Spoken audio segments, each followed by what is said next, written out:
বিরতি দিয়ে সকাল থেকে আবারও ভাঙা হচ্ছে ধানমন্ডি ৩২ নম্বরের বঙ্গবন্ধু শেখ মুজিবুর রহমানের বাড়ি। ৬ ফেব্রুয়ারি সকালে এক্সক্যাভেটর দিয়ে বাড়িটি ভাঙছেন বিক্ষুব্ধ ছাত্র জনতা।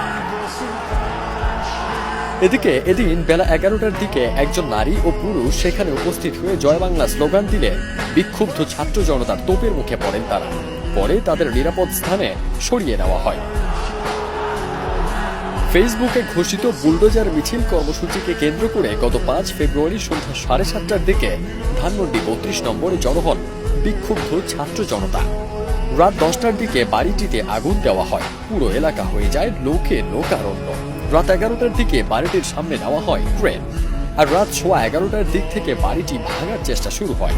এতে কাজ না হওয়ায় আনা হয় এক্সক্যাভেটর।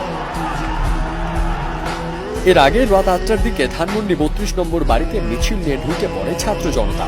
ভারতে অবস্থানরত আওয়ামী লীগ সভাপতি ও সাবেক প্রধানমন্ত্রী শেখ হাসিনার পূর্ব ঘোষিত অনলাইন বক্তব্যকে ঘিরে উত্তেজনাকর পরিস্থিতিতে এই কর্মসূচির ডাক দেওয়া হয়। তার আগে বৈষম্য বিরোধী ছাত্র আন্দোলনের নেতাকর্মীরা ঘোষণা দেন, শেখ হাসিনা কোনো বক্তব্য দিলে ধানমন্ডি ৩২ নম্বর বুলডোজার দিয়ে গুলিয়ে দেওয়া হবে।